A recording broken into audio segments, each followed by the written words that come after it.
And every time I hear that song, I hear whatever I'm going to be talking about. It's just such a perfect song, and it gathers so much of what life is about. So we read in The Way of Transformation. As you sit in your chair or pew in this moment, remember this. You are wholly dependent at all times on the pervasive reality of love, which has given you existence out of the desire, its desire, to extend its treasure, joy. This is the reality of who you are in this moment. You are as the wave that has arisen from the ocean of God's perfect and holy love.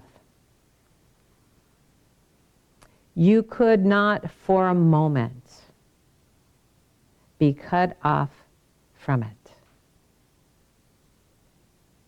Now that's a lot to take in. And it is important for us to feel the reality of it within us. Because unless we do, until we feel it's real, then those will be just words. Beautiful words. Meaningful words. But just words. And so this morning I'd like to invite us to close our eyes. Just close our eyes. And take a deep breath.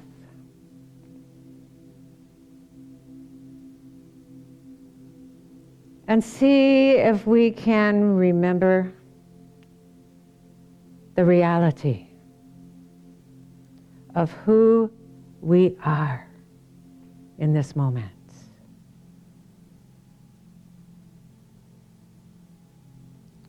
We'll need to be willing, just for this moment, to forget our personal challenges and our concerns about world events, so that we're able to feel our eternal connection to the perfect and holy love that is the source of our existence.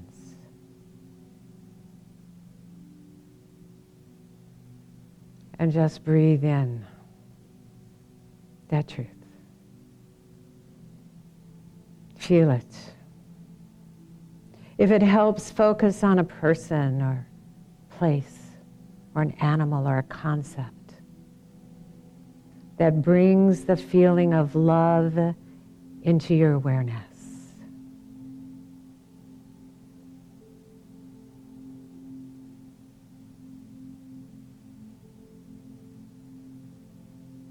And as you breathe in deeply,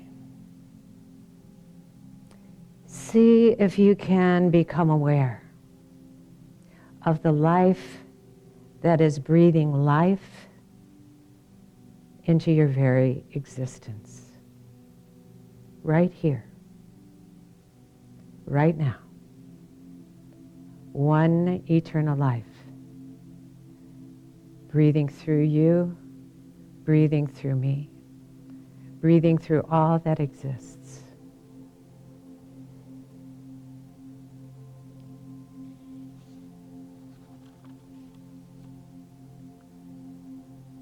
Just check in within, deep within, and become aware of who's there. Open to it. Open to you.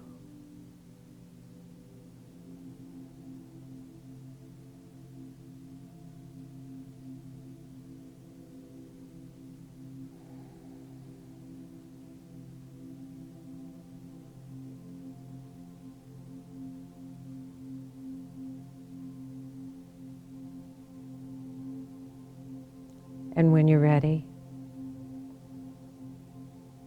open your eyes.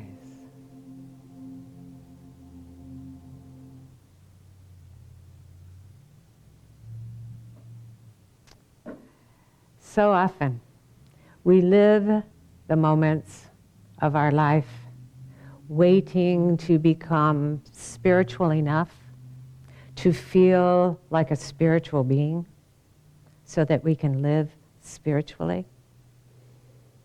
When in reality, we already are the very one we want to be. Right here and right now. We are that one that we've always been, no matter who we may have appeared to be. We are immersed in spirit. We're immersed in holy energy and divine vibration, even in this world. We're an individual wave appearing in form in the ocean of God's perfect and holy love. We don't even need to learn how to swim. Our spirituality comes naturally. In any moment, when we remember who we truly are, we access the power that lives in us. The power that allows us to rise as an individual living wave in the ocean of eternity. It's who we are, right here and right now. Ravi Shankar said just the other day, and that would be Sri Sri, Ravi Shankar, not the musician. He said, when the wave remembers that it is the ocean, it gains the strength of the ocean. Which brings us to the title of today's talk, C'est la vie spiritually. Now, I mostly chose the title because, as you know, I love rhymes. But it's a good one, and you'll love it. Even though we may or may not know what c'est la vie means exactly, for the talk this morning, it's helpful to know that it translates differently from French to English. In French, when you say c'est la vie, if it's about something unpleasant or unwanted, it means life is life. Get over it. Don't let the human experiences in this human environment get you down and keep you down. Life is for living in joy.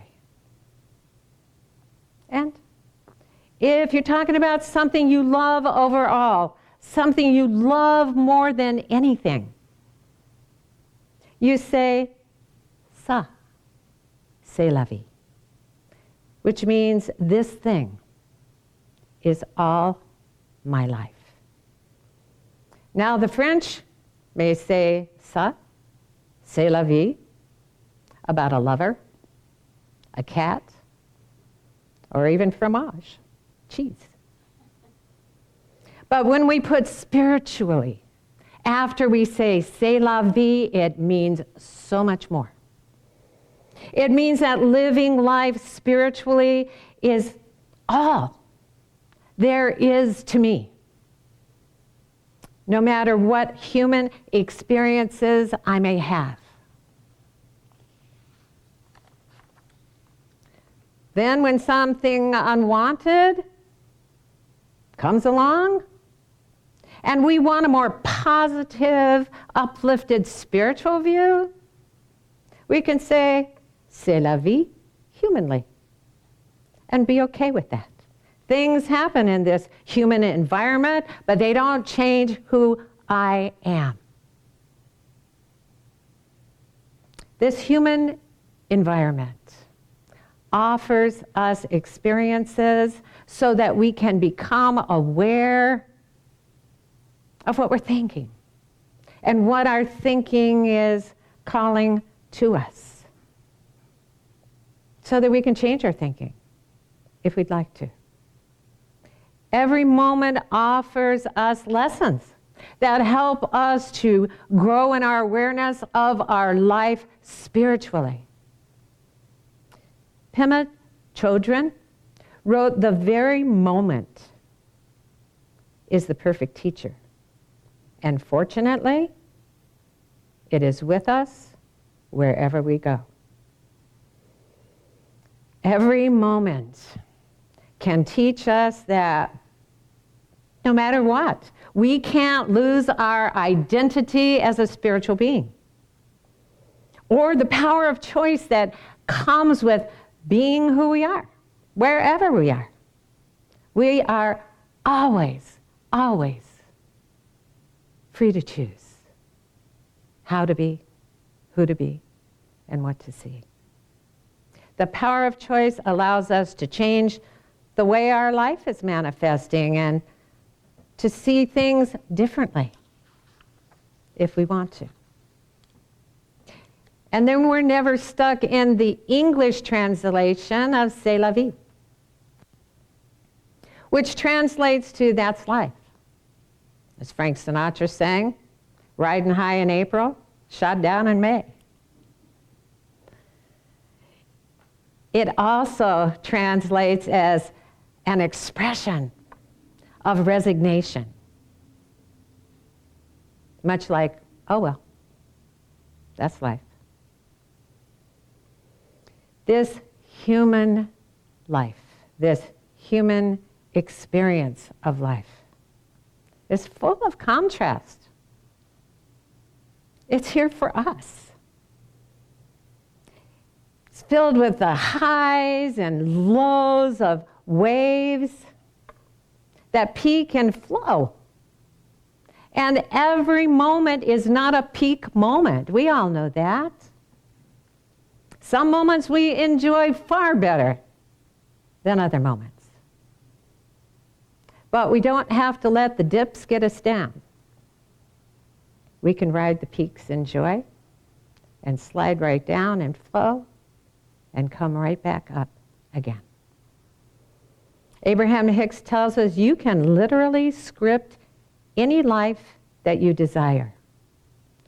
And the universe will deliver to you the people, places, and events just as you decide them to be. For you are the creator of your own experience. You have only to decide it and allow it to be. Every moment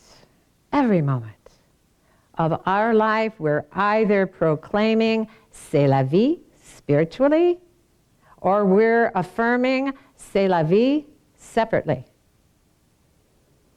In any moment that we believe that we're just a human being separate from the spiritual being that will become at some point, it's easy for us to believe that no one else is at that point either. And then it's easy for us to react to people and events and conditions and happenings as if everything and everyone needs fixing until it all becomes fixed enough to become spiritual. And until that happens, in our eyes, we feel justified in forming an opinion about who and what needs fixing, and in taking a side against those, in our view, who aren't fixed yet. Our affirmations of C'est la vie separately help to perpetuate a world that appears to be doing whatever it's doing on its own, on dry land, separate from the spiritual flow of life. It perpetuates the idea that the world and everyone in it, including ourselves, is cut off from the ocean of God's perfect and holy love. It's a hell of a thing to forget that God is all there is. Because along with our spiritual amnesia comes the side effects of anger and frustration and vulnerability and victimhood and powerlessness. We allow ourselves to be knocked off our feet and tossed about by life. A victim of a chaotic world that just can't seem to get along. And when we believe that we're not a spiritual being yet, because we're not spiritual enough yet to live spiritually, we wig out when something seems to go wrong in our personal life, because it feels like life is happening to us and coming at us rather than flowing through us. So the question this morning is this: what say you? Are you remembering the power of who you are and consciously affirming about your life? C'est la vie spiritually, no matter what I see? Or are you proclaiming c'est la vie separately, as if you could do anything, even for a moment, on your own? Whether you see your actions as good or bad or ugly. We can never be cut off from or separate from the source that's causing our existence. And it's causing our existence in every moment. Even when we're beating ourselves up for our behaviors, our inner being is right there soothing us, even when we don't allow ourselves to be soothed.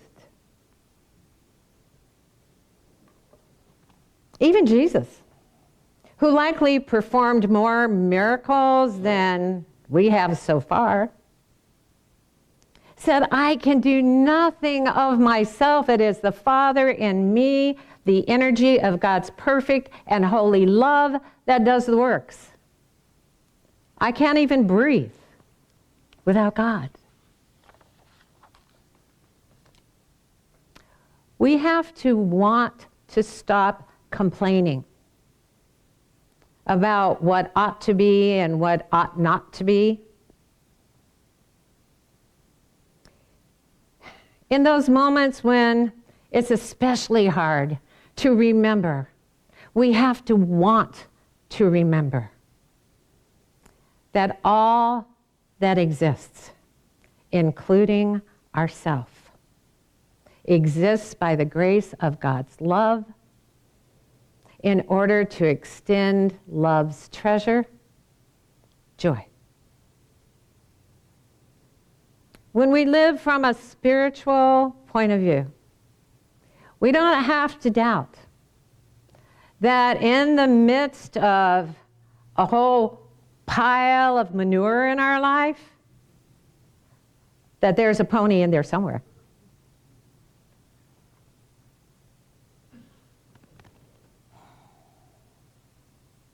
There's something good in every moment, even in moments that appear to be ungood. Because the pure, positive source of life, of all life, is everywhere. Not one spot where that source of life is missing. But it's up to us to be aware that it's there.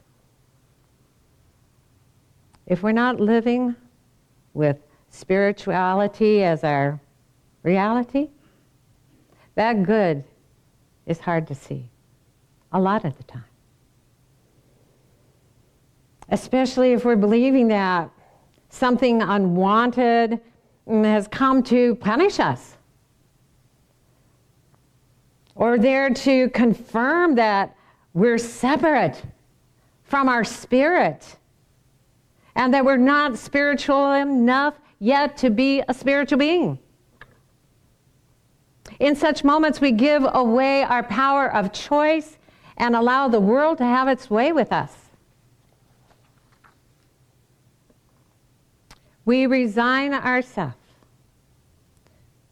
to live with the unwanted. And while we're at it, we create more of it. Just because we forget who we truly are doesn't make us what we're not. We are creative beings. Forgetting who we are doesn't stop us from creating. It just stops us from creating something good. Right where we are. This very moment, chair or pew. We can consciously become aware of the presence of spirit in us because it hasn't gone anywhere. There's not one more thing that any of us needs to do to make our spirituality true, except to let it be true for us. Paramahansa Yogananda said, eternal life of God flows through me. I am immortal. Behind the wave of my mind is an ocean of cosmic consciousness. And that's true about me and you, too. Namaste.